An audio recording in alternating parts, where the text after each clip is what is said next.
नमस्कार, मैं तरुण वर्मा और मैं एक क्लिनिकल साइकोलॉजिस्ट हूँ। इस वीडियो में आपको बताऊंगा कि डिप्रेशन के एक पेशेंट की रिकवरी किस तरह से होती है। मैं आपको इस वीडियो में दिखाऊंगा एक एग्जाम्पल, एक रियल केस की मदद से कि कैसे एक पेशेंट डिप्रेशन से जो सफ़र कर रहा था, जिसे कि मेजर डिप्रेसिव डिसऑर्डर था, वो अपनी रिकवरी में किस तरह से मूड चेंजेस के थ्रू गुजरा, कैसे उसके मूड में आने वाले उतार चढ़ाव जो उसने फेस किए और उनको फेस करते हुए वो कैसे आगे निकला, बाहर निकला, और कैसे उसको जो रिकवरी मिली वो किस तरह से बड़े सारे मूड चेंजेस के बावजूद भी मिली। अक्सर ऐसा होता है कि जो लोग दवाइयाँ लेना शुरू करते हैं, डिप्रेशन का इलाज लेना शुरू करते हैं, उन्हें अक्सर ऐसा लगता है कि हमारा तो मूड सैड हो जाता है और दवाइयाँ जो हैं वो वर्क नहीं कर रही, या हम तो दवाइयाँ लेने के बाद भी बहुत उदास महसूस करते हैं, दवाइयाँ ले रहे हैं इतने टाइम से फिर भी ठीक नहीं हो पा रहे। पर अगर हमें पता हो कि एक्चुअल में जो एक पेशेंट अपने पूरे ट्रीटमेंट प्रोसेस में कैसे अपने अंदर बहुत सारे मूड चेंजेस के बावजूद रिकवर करता है, कैसे उसका एक्चुअल इमोशनल एक्सपीरियंस होता है, कैसे वो इमोशंस को, इतनी सारी इमोशंस, फीलिंग्स को वो कैसे फील करता है, और बावजूद इसके धीरे धीरे धीरे धीरे कैसे वो रिकवर करता है, अगर हमें इसका एक रियल डेटा मिल जाए, रियल इंसाइट्स मिले, तो हमें डेफिनेटली बहुत डायरेक्शन मिलेगी। और इस वीडियो में मैं यही चाहूँगा, यही करना चाह रहा हूँ कि आपको एक एक्चुअल पेशेंट के डेटा की मदद से बताऊं कि डिप्रेशन के रिकवरी प्रोसेस में बड़े सारे इमोशनल चेंजेस जो होते हैं उसमें एक डिप्रेशन का पेशेंट कैसे रिकवर करता है। यहां मैं आपको कोई टेक्निक्स, टिप्स वगैरह नहीं बताऊंगा, कोई इलाज नहीं बताऊंगा इस वीडियो में। सिर्फ आपको डेटा की मदद से एक पेशेंट के इमोशंस के एक्चुअल लेवल्स और डेटा की मदद से बताऊंगा कि एक पेशेंट कैसे धीरे धीरे धीरे धीरे रिकवर किया। मतलब मैं आपको चार्ट, ग्राफ्स, इनकी मदद से बताऊंगा, दिखाऊंगा, आपको डेमो दूंगा, आपको पूरा रिप्रेजेंट करके दिखाऊंगा एक डेटा की कैसे एक पेशेंट की इमोशनल रिकवरी हुई और कैसे वो धीरे धीरे धीरे जब डिप्रेशन से बाहर आया, तो इस पूरे 70 दिन के प्रोसेस में, 70 दिन जो उसको लगे डिप्रेशन से बाहर आने में, उसमें उसके मूड चेंजेस किस तरह से हुए और वो बाहर आया। ये जो डिप्रेशन का पेशेंट मैं आपको जिसका डेटा बताऊंगा, उसने एक स्केल, एक टूल, एक मेथड यूज किया जिसे कि PANAS मतलब पनास या positive and negative effect schedule की मदद से अपना डेली, रोज अपने मूड, अपने इमोशन की रेटिंग्स दी। पनास, जो कि मैं एक पिछले वीडियो में बता चुका हूं कि क्या होता है, कैसे करते हैं, उसी को मैं इस वीडियो में और आगे एक्सप्लेन करते हुए एक केस की, एक रियल एग्जांपल, रियल केस की मदद से बताऊंगा कि कैसे एक पेशेंट ने पनास, जो कि एक mood monitoring, emotion monitoring tool होता है, मेथड होता है, उसकी मदद से कैसे उसने अपने इमोशंस का ट्रैक रखा, और उसकी हम पूरी रिकवरी, 70 दिन की रिकवरी को हम देखेंगे, जो मैं आपको इस वीडियो में दिखाऊंगा। तो पनास, जो कि एक बहुत ही इफेक्टिव टूल है अपने मूड, इमोशंस को एसेस करने का, मेजर करने का, डेली अगर उसे मॉनिटर किया जाए तो हम सभी देख सकते हैं कि कैसे विद टाइम, समय के साथ हमारा मेंटल हेल्थ रिकवर हुआ, हमारे को मेंटल इलनेस से दूर होने में मदद मिली। टेक्निक्स, टिप्स की मैं यहां बात नहीं करूंगा, इलाज नहीं बताऊंगा, सिर्फ मूड, इमोशन का पूरा जो ट्रैक है वो कैसा रहा, कैसे वो चेंजेस आए, आपको वो दिखाऊंगा।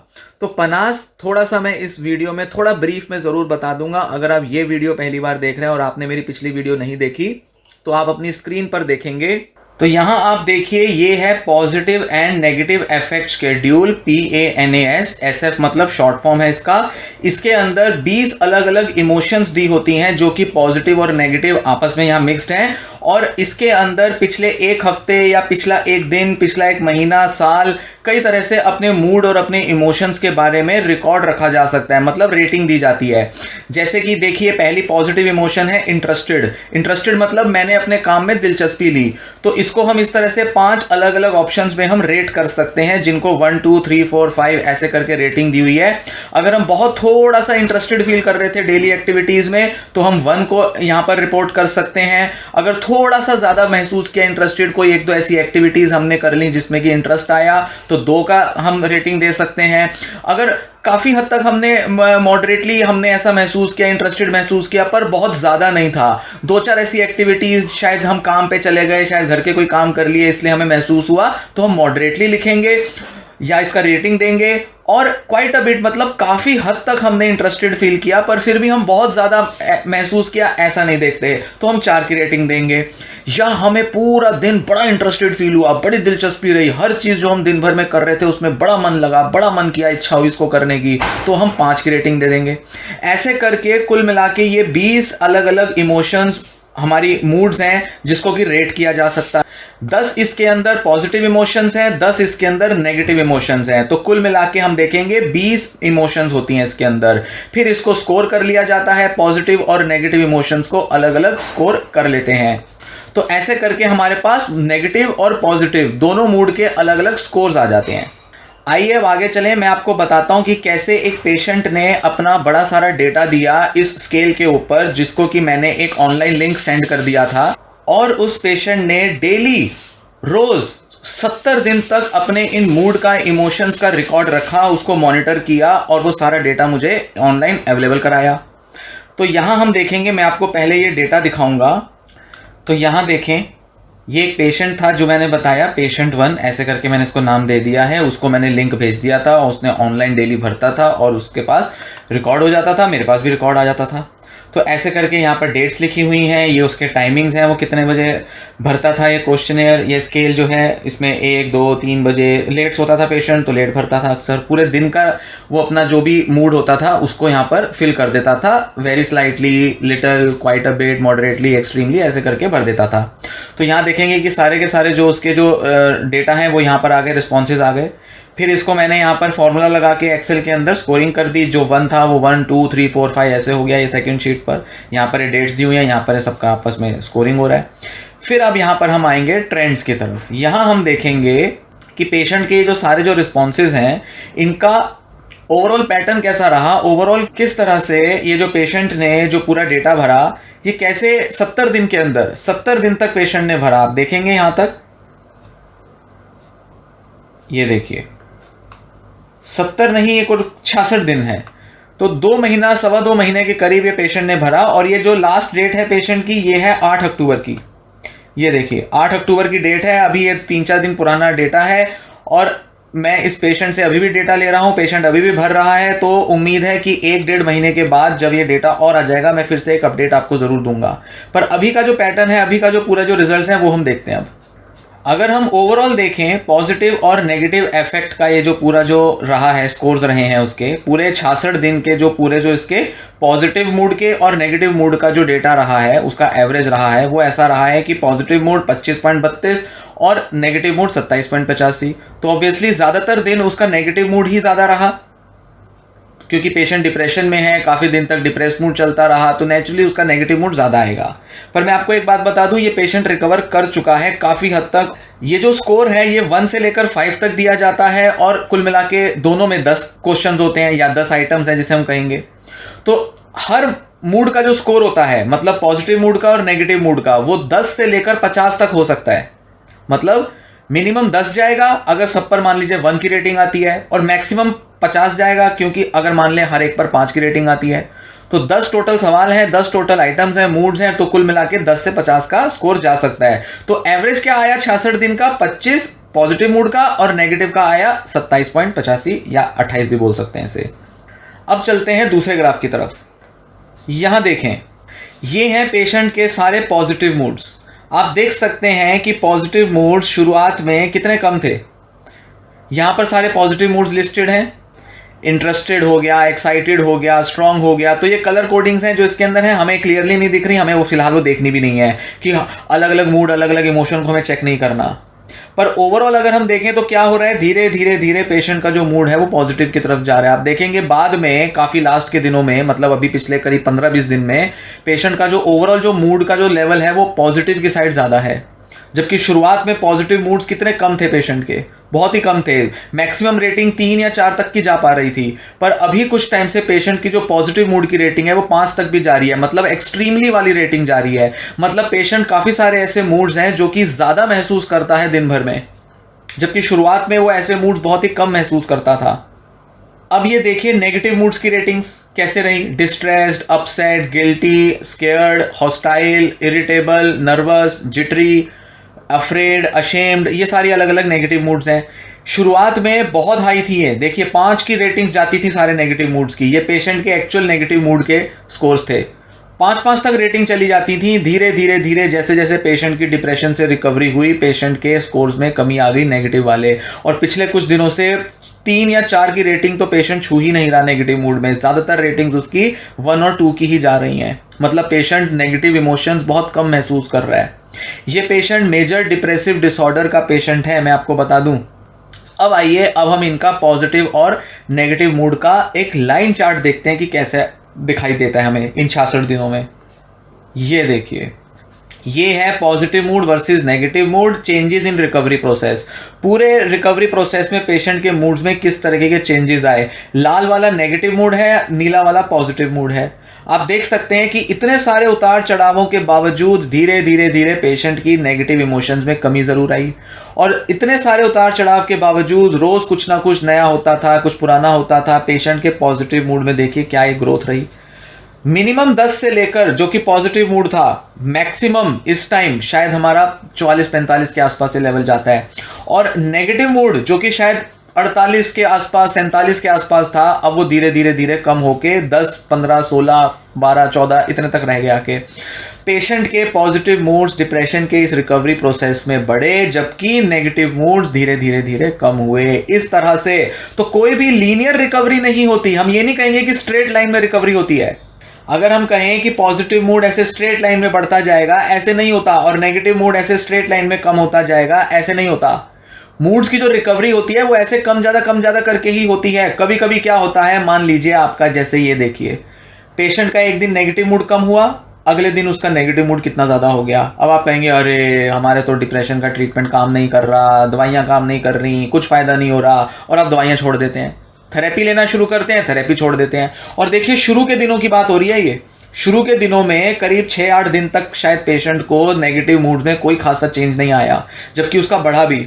और पॉजिटिव मूड्स में थोड़ा थोड़ा इंक्रीज जरूर हम देखते हैं, यहाँ पर थोड़ा सा इंक्रीज जरूर देखा जाता है। पर नेगेटिव मूड्स में देखिए कितनी फ्लक्चुएशन है, कितना ज्यादा यहाँ पर नेगेटिव मूड पेशेंट ने फील किया। पर धीरे धीरे धीरे पेशेंट ने नेगेटिव मूड में कमी देखी। क्यों? क्योंकि उसकी पॉजिटिव मूड्स में भी रिकवरी होनी शुरू हो चुकी थी, उसके पॉजिटिव मूड्स बढ़ रहे थे। फिर देखिए इस लेवल पर पॉजिटिव मूड कितना कम हो गया। बहुत खराब दिन रहा होगा कोई पेशेंट का। नेगेटिव मूड यहाँ देखिए कितना कम हुआ, पर 2-4 दिन न कम रहा, फिर बढ़ गया, फिर कम हुआ, फिर बढ़ गया। ऐसे ही चलता रहता है। किसी दिन कोई इमोशन ज्यादा हो जाएगी, किसी दिन कोई कम हो जाएगी। कई दिन आप इसमें देखेंगे जिसमें नेगेटिव इमोशन भी कम है, पॉजिटिव इमोशन भी कम है। कुछ दिन आप देखेंगे जिसमें नेगेटिव इमोशन ज्यादा है, पॉजिटिव इमोशन कम है। अलग अलग तरह से आप देखेंगे। हर दिन एक जैसा नहीं होता। हर दिन ऐसा नहीं होगा कि पॉजिटिव इमोशन ज्यादा होगी और नेगेटिव कम होगी, या नेगेटिव ज्यादा होगी पॉजिटिव कम होगी। अलग अलग तरीके से जो हमारी 20 अलग अलग जो इमोशंस मैंने इसमें आपको बताई, वो अलग अलग 20 इमोशंस का ओवरऑल स्कोर ज्यादा कम की तरफ आपके ओवरऑल इमोशनल स्टेट को ले जा सकता है, आपके मूड्स को ले जा सकता है। इसलिए बहुत ज़रूरी होता है कि बड़े धैर्य के साथ अपने डिप्रेशन के ट्रीटमेंट को लिया जाए, अपने मेंटल हेल्थ के रिकवरी में पेशेंस रखी जाए, क्योंकि पेशेंस रखेंगे तो ही आप इस तरीके के चार्ट जैसी रिकवरी हासिल कर पाएंगे। ये कोई आइडियल चार्ट नहीं है, सारे पेशेंट ऐसे रिकवर नहीं करते। हर पेशेंट की आप नहीं देखेंगे कि इस तरीके की रिकवरी होती है। मैं आपको आगे आने वाले वीडियोस में दिखाऊंगा कि कैसे एक पेशेंट ने 4 महीने तक ये डेटा भरा और शुरू के 2 महीने तो उसके नेगेटिव मूड में कोई चेंज ही नहीं आ रहा था, पॉजिटिव मूड में भी चेंज नहीं आ रहा था। पर अचानक से देखने में आया कि पेशेंट के अंदर पॉजिटिव मूड्स बढ़ने चालू हो गए। आप जैसे यहां देखेंगे, ये वाला पॉइंट देखिए, ये वाला पॉइंट अचानक से देखते हैं कि पॉजिटिव मूड पेशेंट का बहुत ज्यादा बढ़ गया। और ये वाला जो एरिया है यहां पर करीब करीब एक जैसा बना हुआ है। दिन भर के उतार चढ़ावों के बावजूद पेशेंट के नेगेटिव पॉजिटिव इमोशंस करीब करीब इस एवरेज लेवल पर 25, 24, 28 के आसपास बने हुए हैं। जबकि एक टाइम ऐसा आता है जब पेशेंट बहुत अच्छा महसूस करने लगता है, पॉजिटिव इमोशन ये एकदम बढ़ जाते हैं और फिर बढ़ते रहते हैं, नेगेटिव इमोशन कम होते हैं तो फिर कम ही होते जाते हैं। ये वो फेज है जो एक्चुअल में डिप्रेशन की रिकवरी में हेल्प करता है, और ये लेटर स्टेज पे ही जाके अचीव होता है। ये करीब करीब मैं कह सकता हूँ शायद 40 दिन के बाद का रिकवरी प्रोसेस रहा होगा, क्योंकि इससे पहले के शायद ये दिन यहाँ पे डेट्स मार्क नहीं है, पर ये दिन शायद करीब 35-40 दिन रहे होंगे और ये करीब 15-20 दिन का डेटा होगा। लास्ट के 15-20 दिन जो पेशेंट ने फेस किए उसमें देखिए इसकी रिकवरी कैसी है, और शुरू के दिन देखिए कोई बड़ा चेंज नहीं आ रहा, 2-4-10 पॉइंट का फर्क है, पर एकदम से पेशेंट ने बहुत ज़्यादा रिकवरी शो की। ऐसे ही होती है ज़्यादातर लोगों की रिकवरी। इसी तरह से ज़्यादातर लोग धीरे धीरे धीरे चेंज होते हैं, और जब शुरू में आपको डॉक्टर्स आपको कंसोल करते हैं, आपको किसी तरह से पेशेंस के लिए बोलते हैं, तो वो यही कहते हैं कि धीरे धीरे ट्रीटमेंट लेते रहो, फर्क ज़रूर आएगा, धीरे धीरे आपके मूड, आपके इमोशंस में बदलाव डेफिनेटली देखने में आएगा। उसके बाद आप देखोगे कि ये जो लेवल जो पॉजिटिव मूड के बढ़े हैं, नेगेटिव मूड के कम हुए हैं, ये ऐसे ही बने रहेंगे। या जैसे कि मैंने आपको बताया कि मैं इस पेशेंट का आगे फर्दर और डेटा भी लूंगा, मैं इस पेशेंट का और डेटा अभी ले रहा हूं, आगे भी आपको इसके बारे में बताऊंगा, और मैं अगले महीने आपको अपडेट करूंगा नवंबर में, नवंबर 2022 में। अभी अक्टूबर 2022 चल रहा है, आज 10 अक्टूबर है जब मैं ये वीडियो बना रहा हूं, और नवंबर में आप देखेंगे, मैं आपको बताऊंगा करीब 10-15 नवंबर के आसपास कि कैसे इस पेशेंट के जो पॉजिटिव और नेगेटिव मूड्स हैं ये एक्चुअल में क्या स्टेटस रखते हैं। क्या पेशेंट का जो पॉजिटिव मूड है वो बना रहा, क्या नेगेटिव मूड उसका बढ़ गया, पेशेंट ने अगर काउंसलिंग और अगर दवाइयाँ कम की, छोड़ दी, तो क्या उसके मूड में कोई बदलाव आया, ये मैं आपको अगले महीने बताऊंगा। तब तक हमारे पास करीब 3-3.25 महीने का पेशेंट का डेटा हो चुका होगा। इस तरह से रियल टाइम में आप देख पाएंगे कि लोग कैसे एक्चुअल में अपने इमोशंस और मूड्स में रिकवर करते हैं। तो ये रहा एक बिल्कुल जेन्युइन, बिल्कुल ओरिजिनल डेटा एक पेशेंट के मूड्स का, जो कि उसने अपने मेजर डिप्रेसिव एपिसोड के रिकवरी में महसूस किए, एक्सपीरियंस किए। तो ये जो भी आपको मैंने डेमो दिखाया, उम्मीद है इससे आपको इंसाइट्स मिलेंगी और आपको समझ में आएगा कि डिप्रेशन की जो रिकवरी होती है वो इतनी स्ट्रेट फॉरवर्ड, इतनी सीधी, आसान नहीं होती। इसलिए जो भी बदलाव आ रहे हैं इमोशंस में, उनको ट्रैक करते जाइए, खुद अपना इमोशन की और मूड की जो रिकवरी है उसको एक रिकॉर्ड रखिए, मॉनिटर कीजिए, और खुद देखिए कि आपकी रिकवरी कैसे हो रही है। बहुत इंटरेस्टिंग होता है, क्यूरियोसिटी के साथ किया जाए, इंटरेस्ट के साथ किया जाए, तो ये पूरा जो डेटा आप रिकॉर्ड रखते हैं ये आपको मोटिवेशन देता रहेगा। धीरे धीरे आपको ये मोटिवेशन देगा कि कैसे पिछले 6 दिन, 8 दिन, 15 दिन, 20 दिन, 1 महीने में मेरा मूड कैसा रहा, मैंने कैसे रिकवर किया। आप जब खुद अपना ट्रैक रखेंगे तो आपको और मोटिवेशन मिलेगा, आपका हौसला बना रहेगा, और आपके पास एक रियल डेटा होगा जो कि आपको हमेशा आपका हौसला बढ़ाएगा, आपको मोटिवेट करेगा। आपको कहीं बाहर जाने की जरूरत नहीं मोटिवेशन के लिए, आपको कहीं इधर उधर भटकने की जरूरत नहीं। आप दिन भर में क्या करते हैं, क्या एक्टिविटीज रहती हैं, किन लोगों से मिलते हैं, किस तरह से अपने को इंगेज करते हैं, नींद कितनी लेते हैं, मूड इमोशंस पर कैसे आप अपना वर्क कर रहे हैं, खाना पीना कैसा रख रहे हैं, जॉब में, घर के काम में कितना इन्वॉल्व हो रहे हैं, इन सब एक्टिविटीज के दौरान आपके मूड इमोशन में बदलाव आते हैं। किसी दिन ज्यादा काम किया, किसी दिन कम काम किया, हर तरह से आप देखेंगे आपके मूड इमोशंस में फर्क आते हैं, जिसको अगर आप ट्रैक रखेंगे तो आप पाएंगे कि धीरे धीरे धीरे आप रिकवर करते ही हैं। तो ये कहना कि डिप्रेशन गया या डिप्रेशन नहीं गया, डिप्रेशन तो अभी भी महसूस होता है, अभी भी मौजूद है, इस तरह से नहीं देखना। छोटी छोटी छोटी स्टेप बाय स्टेप रिकवरी अगर आप अपनी नोटिस करेंगे तो आप पाएंगे कि हाँ, आपके पॉजिटिव मूड्स में फर्क आ रहा है, आपके नेगेटिव मूड्स में भी फर्क आ रहा है। ये ट्रैकिंग जो होती है, ये पूरा रिकॉर्ड रखना जो होता है, आपको खुद को पहचानने में, खुद को समझने में हेल्प करता है। खासकर इसको ट्रीटमेंट में भी हेल्प में लिया जा सकता है। कैसे? अगर आप देखेंगे पिछले 15-20 दिन या 1 महीने से आपके कुछ पर्टिकुलर नेगेटिव मूड्स हमेशा ज्यादा ही पाए जाते हैं और कुछ पॉजिटिव मूड्स कम ही पाए जाते हैं, अगर कंसिस्टेंटली देखेंगे कुछ स्कोर्स आपके कम आ रहे हैं, तो आप उन इमोशंस को जो कि पॉजिटिव हैं उनको बढ़ाने के लिए और नेगेटिव को कम करने के लिए कुछ अलग से कुछ एक्सरसाइजेस, कुछ एक्टिविटीज कर सकते हैं, अपने एनवायरमेंट में चेंज ला सकते हैं जो कि आपके मूड इमोशन में वो बदलाव लाएं। तो ऐसी 20 अलग अलग इमोशंस जो कि मैंने पिछली वीडियो में बताई थी कि कौन कौन सी होती हैं, आप वो पेनास के ऊपर वीडियो मेरी जरूर देखें कि कैसे मूड को मॉनिटर किया जाता है। PANAS इस टूल, इस मेथड की मदद से आप उनका ट्रैक रख के आप देख सकते हैं कि कौन सी इमोशन, कौन सा मूड आपका आप पे ज्यादा हावी है जिसको कि बदला जा सकता है। पॉजिटिव कम है तो बढ़ाया जाए, नेगेटिव ज्यादा है तो उसे कम किया जाए। ऐसी एक्टिविटीज डिजाइन की जा सकती हैं। अगर आपको एंथुसियाज्म नहीं आ रहा तो आप अपने एंथुसियाज्म को बढ़ाने के लिए एक्टिविटीज कर सकते हैं। अगर आपको बहुत ज्यादा नर्वस या बहुत ज्यादा जिटरी फील हो रहा है तो आप उसके करस्पॉन्डिंग एक्टिविटीज या कुछ ऐसा इलाज या कुछ भी ऐसा लाइफस्टाइल में चेंज ला सकते हैं जो कि आपके इन नेगेटिव फीलिंग्स को कम करे। अगर आपको बहुत ज़्यादा अशेम्ड फील होता है, शर्मिंदगी फील होती है, तो आप अपने मन को टटोल कर किसी साइकोलॉजिस्ट से बात करके अपनी शेम वाली फीलिंग्स को ओवरकम कर सकते हैं। ऐसी बड़ी सारी इमोशंस और मूड्स हैं जो कि आप अगर मॉनिटर करेंगे तो उससे आप अपने ट्रीटमेंट में भी गाइडेंस ले सकते हैं, और ये जो ग्राफ है इसके अंदर एक बड़ी छलांग ले सकते हैं। पॉजिटिव मूड्स को बेटर करना, नेगेटिव मूड्स को कम करना, यही एक लक्ष्य है जो कि ये मॉनिटरिंग जो है मूड की, ये आपको हेल्प करेगी देखने में और आपको एक बेटर डायरेक्शन देने में, मोटिवेट करने में बेहद जरूरी है। तो डिप्रेशन के पेशेंट को क्या चाहिए? मोटिवेशन, हौसला, उसको ये भरोसा चाहिए कि वो अच्छा हो सकता है, बेटर मेंटल हेल्थ अचीव कर सकता है, बेटर डायरेक्शन में बढ़ सकता है। ये जो सारे टूल्स हैं, इस तरीके के और भी मैं टूल्स आपसे डिस्कस करूंगा।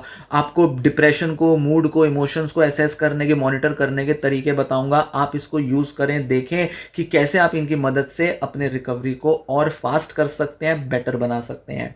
अगर आप में से जो मेरी वीडियो सुन रहे हैं, आपने अगर सीबीटी करी है, कॉग्निटिव बिहेवियरल थेरेपी, कभी डिप्रेशन से बाहर आने के लिए ली है, या किसी भी तरीके की साइकोलॉजिकल डिसऑर्डर से अगर आप सफर कर रहे हैं और आपके अंदर डिप्रेशन के भी सिम्टम है, खासकर जैसे बाइपोलर डिप्रेशन हो सकता है, स्किज़ोअफेक्टिव डिसऑर्डर हो सकता है, एंग्जाइटी या पीटीएसडी या कुछ दूसरे ओसीडी जैसे डिसऑर्डर्स के साथ अगर आपके अंदर डिप्रेसिव एपिसोड है, तो इस तरीके की मूड मॉनिटरिंग आपको जरूर काम आएगी और सीबीटी में ये कराई जाती है। कॉग्निटिव थेरेपी में थॉट रिकॉर्ड रखने के साथ अपने मूड, अपने इमोशंस की मॉनिटरिंग करना बेहद जरूरी होता है, क्योंकि जब हम ज्यादा अवेयर होते हैं अपनी इमोशंस, अपने मूड को लेकर, तो हम ज्यादा बेहतर तरीके से देख पाते हैं कि हम कितना रिकवर कर रहे हैं और कितनी रिकवरी जरूरी है और कैसे की जाए ये रिकवरी। हमारे को बहुत सटीक तौर पे पता चलता है कि किन इमोशंस की वजह से हम ज्यादा नेगेटिव फील करते हैं और ज्यादा पॉजिटिव फील करते हैं या कर सकते हैं। तो ऐसे में ये मॉनिटरिंग टूल्स बहुत हेल्पफुल होते हैं, बहुत हेल्पफुल होते हैं।